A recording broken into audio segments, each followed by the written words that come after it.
Assalamualaikum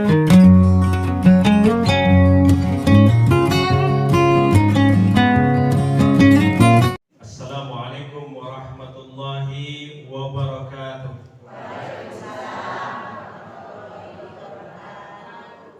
Alhamdulillah wassalatu wassalamu ala Rasulillah wa ala alihi washabihi wa mawala amma ba'd. Allah Ta'ala bil Qur'anil Karim, a'udzu billahi minasyaitonir rajim. Ya ayyuhallazina amanu kutiba 'alaikumus shiyam kama kutiba 'alal ladzina min qablikum la'allakum tattaqun.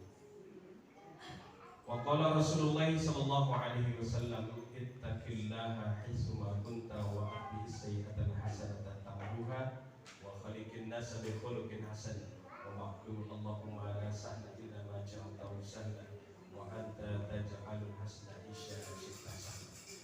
Yang sama-sama kita hormati para alim ulama, tokoh agama, tokoh masyarakat, para sesepuh, bini sepuh, pengurus Masjid Al-Hikmah, bapak-bapak dan ibu-ibu, hadirin wa hadirat, yang mudah-mudahan kita semua pada pagi hari ini diberkahi dan dirahmati oleh Allah Subhanahu wa taala. Amin ya rabbal alamin. Gimana kabarnya Bapak Ibu, sehat semua? Cerah ya, Bapak cerah. Karet mahal ya? Singkong mahal?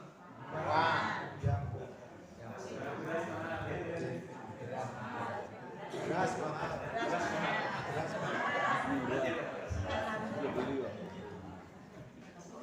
Alhamdulillah, segala puji hanya milik Allah Rabb semesta alam. Selawat dan salam semoga senantiasa tercurahkan kepada junjungan kita Nabi besar Muhammad sallallahu alaihi wasallam, serta keluarganya, para sahabatnya, para tabi'in, tabi'in, dan orang-orang yang senantiasa mengikuti ajaran beliau dengan baik hingga datangnya hari kiamat. Bapak Ibu yang dirahmati Allah Subhanahu wa taala, tak terasa begitu cepatnya waktu berlalu sampai hari ini kita ada yang sudah 13, ada yang 14. Artinya sebentar lagi Ramadan juga akan meninggalkan kita. Kapan lebaran? Sama satu. Pintar sekarang ya. Satu sama ya, satu sama. Alhamdulillah, pantas kita bersyukur kepada Allah dengan syukur tingkat tinggi. Kenapa? Karena Allah Subhanahu wa taala masih memberikan kesempatan kepada kita untuk bisa menikmati indahnya Ramadan ini, untuk bisa merasakan lezat dan nikmatnya beribadah pada bulan Ramadan ini. Maka dari itu Bapak Ibu yang dirahmati oleh Allah Subhanahu wa taala, marilah momentum Ramadan ini betul-betul kita gunakan dalam kebaikan. Kemudian juga kita banyak minta ampun sama Allah Subhanahu wa taala, karena sejatinya di antara keutamaan bulan Ramadan itu adalah bulan pengampunan dosa. Karena memang makna Ramadan sendiri itu apa? Membakar. Membakar itu nggak sekedar membakar, tetapi membakar itu tuntas. Apa yang dibakar? Dosa-dosa kita. Maka Bapak Ibu yang dirahmati Allah Subhanahu wa taala, di antara orang yang beruntung itu adalah orang yang hatinya kembali kepada Allah. Kurang respon ya. Jadi orang yang beruntung itu adalah orang yang hatinya kembali kepada Allah sebelum ruhnya itu kembali kepada Allah Subhanahu wa taala. Mari kita lihat Bapak Ibu yang dirahmati oleh Allah Subhanahu wa taala. Allah Subhanahu wa taala tidak hanya mencari hamba-hambanya yang pandai sujud saja, tidak. Tapi Allah juga menelisik kepada hamba-hambanya yang mungkin dalam kehidupannya pernah merangkai dosa dalam kehidupannya. Kemudian hatinya cepat kembali kepada Allah untuk meraih ampunan Allah. Kalaulah Allah Subhanahu wa taala hanya mencari hamba-hambanya yang bersih dari noda-noda dosa, maka tidak ada hajat bagi Allah untuk menciptakan manusia ini, kita manusia ini yang sering berlaku tidak adil terhadap diri kita sendiri, sering maksiat, sering menumpahkan darah, sering berbuat kerusakan. Cukuplah bagi Allah menghadirkan malaikat saja yang tidak pernah lelah untuk sujud dan taat kepada Allah Subhanahu wa taala.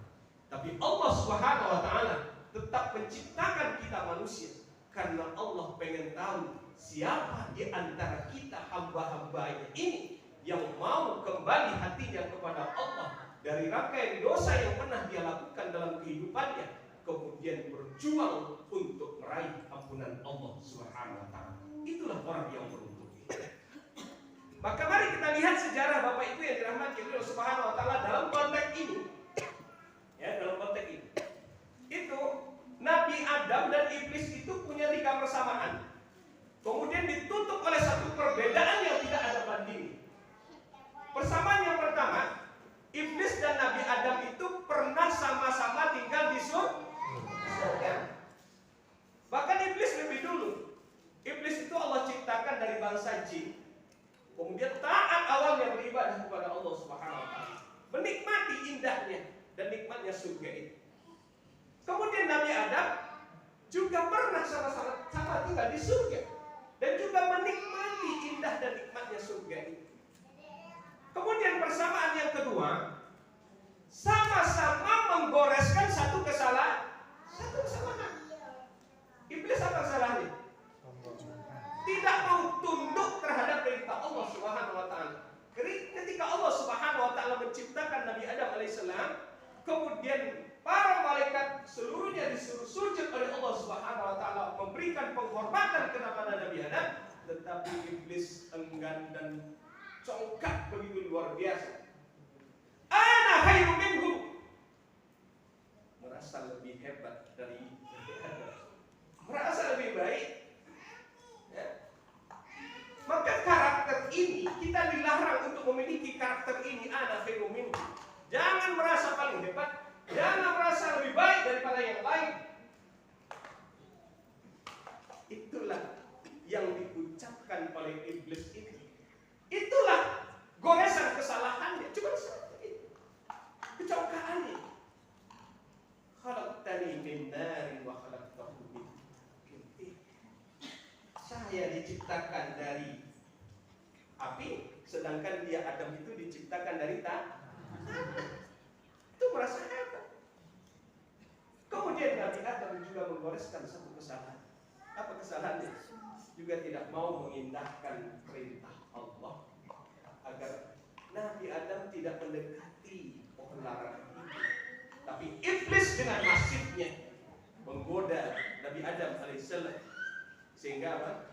Terjebak, ya, memakan buah larangan itu yang dinamakan iblis itu pohon khuldi, pohon kekekalan.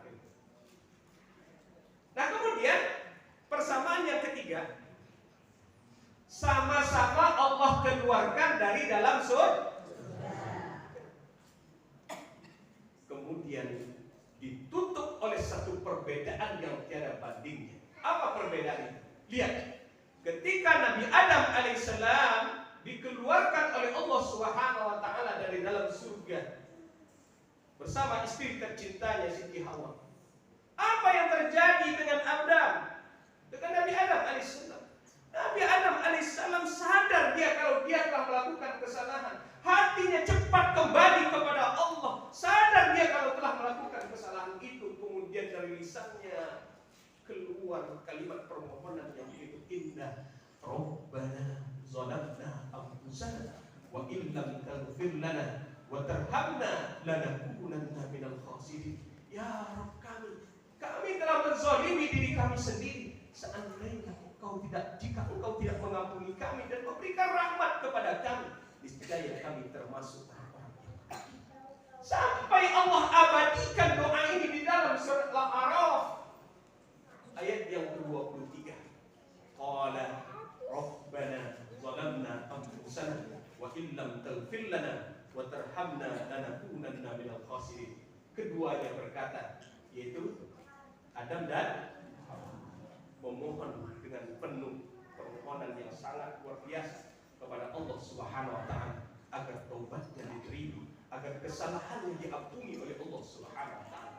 Dan pada akhirnya Nabi Adam alaihissalam dan istrinya akan kembali ke tempat yang indah penuh kenikmatan itu, yaitu surganya Allah Subhanahu wa taala.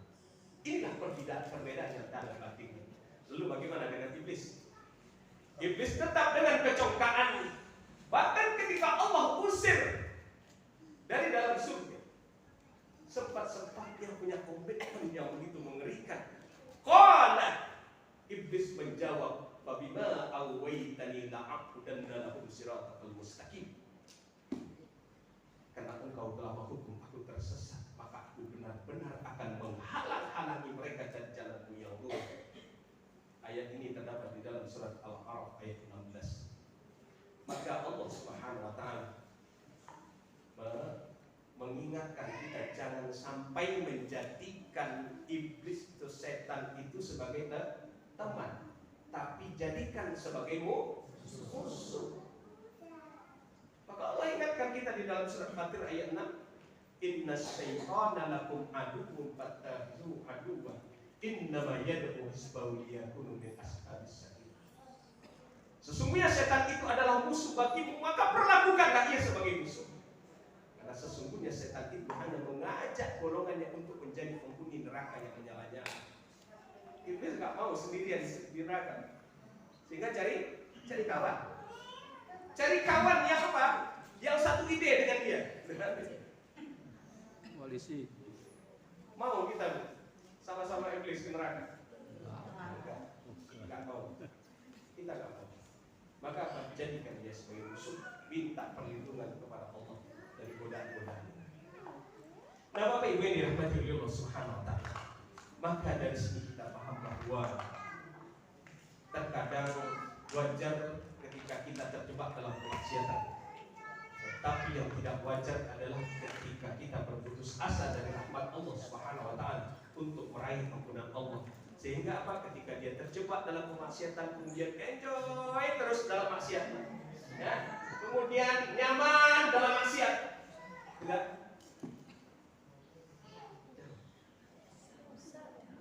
Maka Bapak Ibu yang dirahmati Allah Subhanahu wa taala, dari sini juga kita paham yang soleh bisa salah,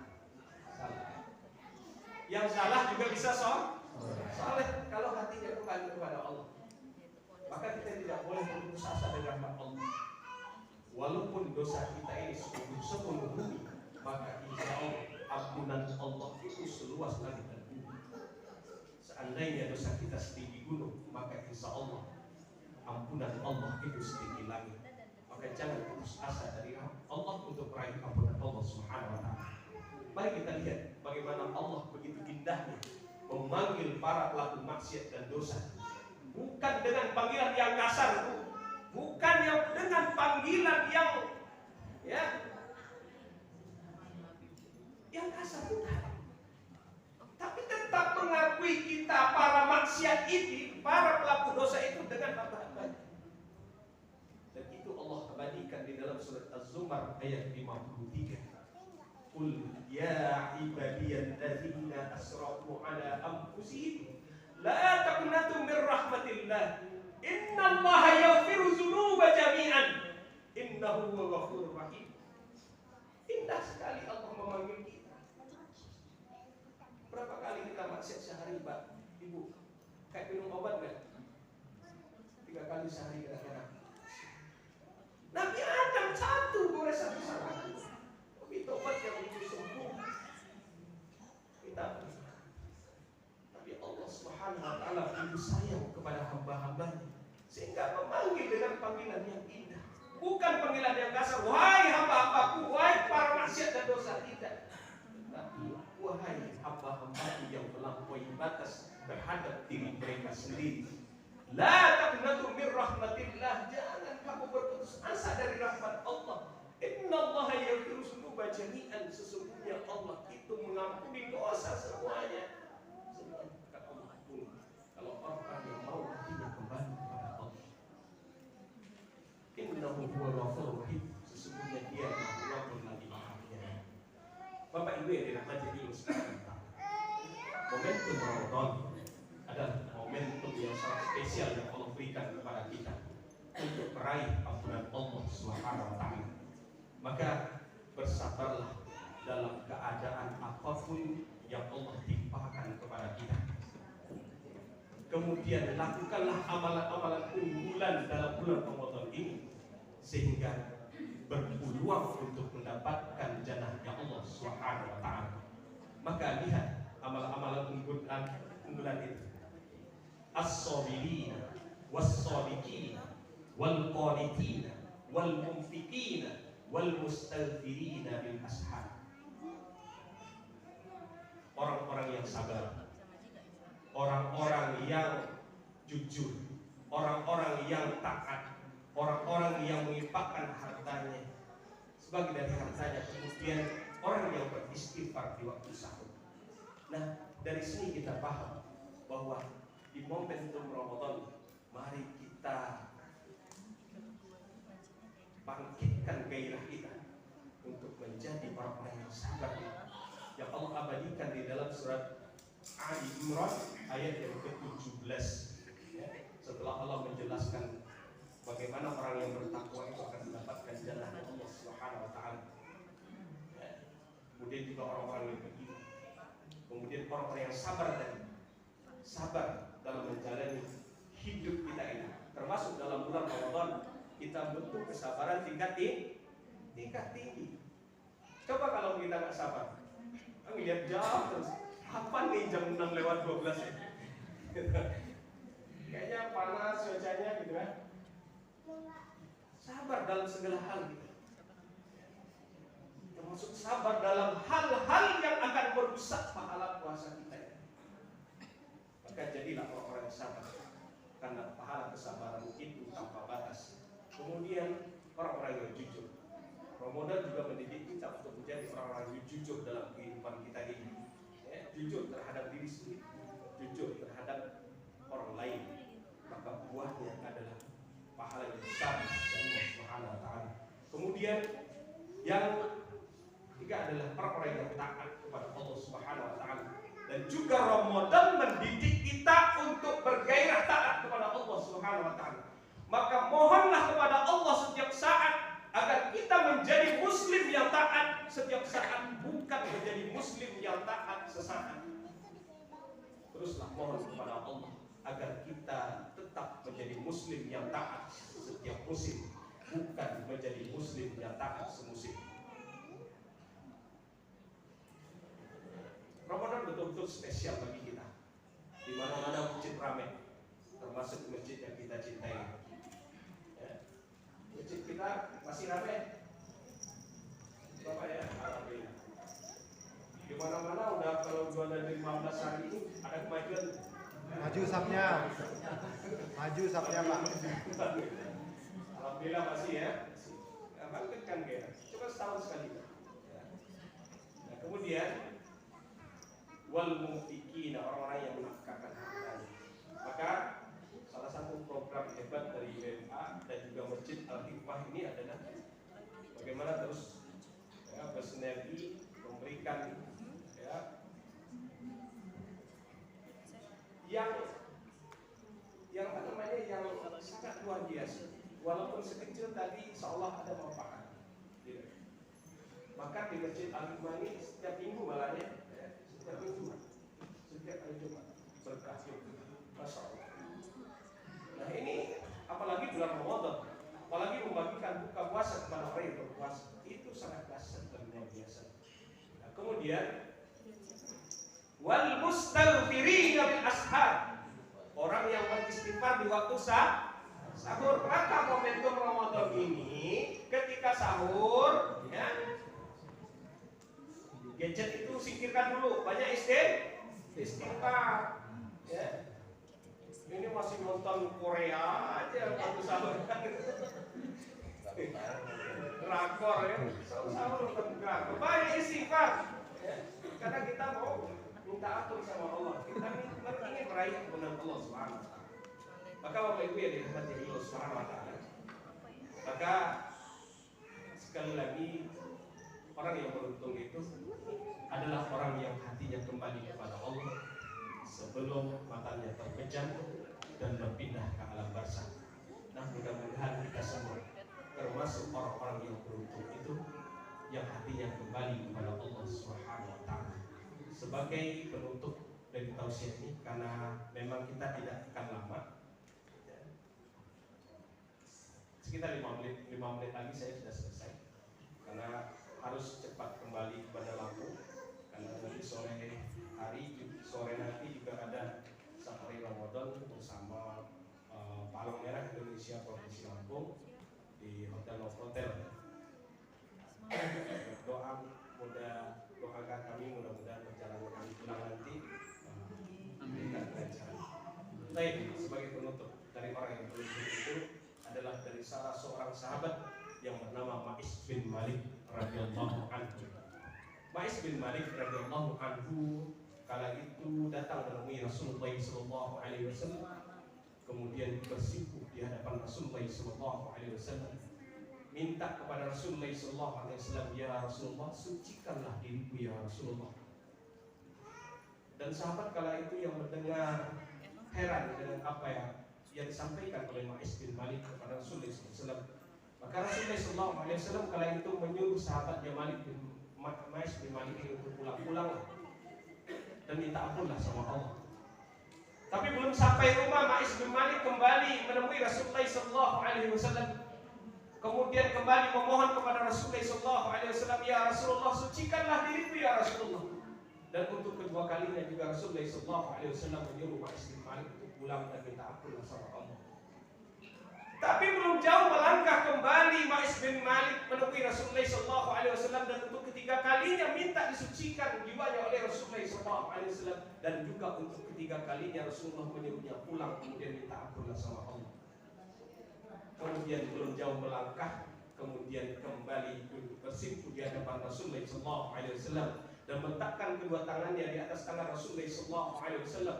Kemudian memohon dengan sepenuh hati kepada Rasulullah sallallahu alaihi wasallam, ya Rasulullah, sucikanlah diriku ya Rasulullah. Maka kala itu Rasulullah sallallahu alaihi wasallam berkata kepada sahabatnya, jadi apa aku harus mensucikan dirimu wahai sahabat. Kemudian Ma'is bin Malik radhiyallahu anhu dengan jujur mengatakan kepada Rasulullah sallallahu alaihi wasallam, dari dosa zina ya Rasulullah, maka sucikanlah diriku dengan dirajam ya Rasulullah. Begitu tulus permintaan Ma'is bin Malik radhiyallahu anhu. Dan ini menjadi pelajaran bagi kita semua, betapa hebat dosa yang dilakukannya, tetapi luar biasa hebatnya ampunan Allah Subhanahu wa taala. Kemudian Rasulullah sallallahu alaihi wasallam tidak langsung percaya, kemudian bertanya kepada para sahabat yang ada kala itu, apakah sahabat kalian Ma'is bin Malik ini mengalami gangguan jiwa? Karena apa? Ngomongnya salah. Kata sahabat, tidak ya Rasulullah, sahabat Ma'is bin Malik ini sehat. Apakah sahabat kalian ini habis minum khamr? Jangan karena mabuk kemudian ngomongnya asal.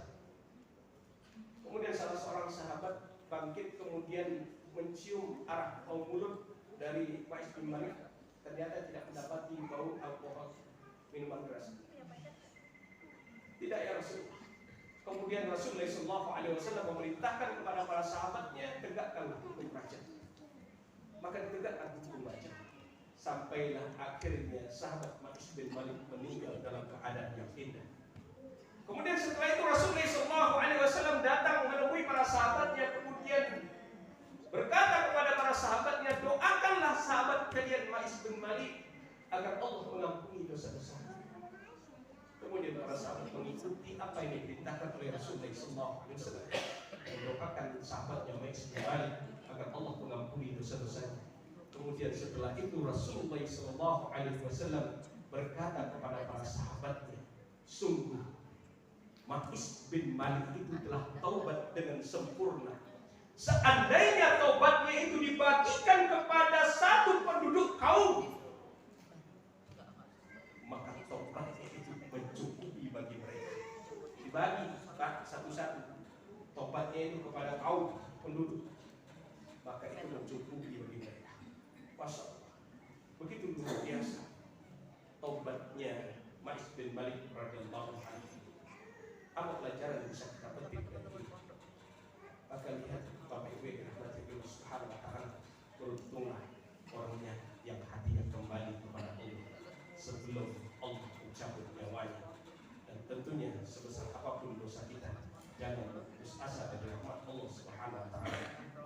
sekali lagi momentum Ramadan ini mari kita manfaatkan untuk banyak istighfar kepada Allah Subhanahu wa taala, minta ampun kepada Allah atas dosa-dosa dosa yang pernah kita ukir dalam kehidupan kita.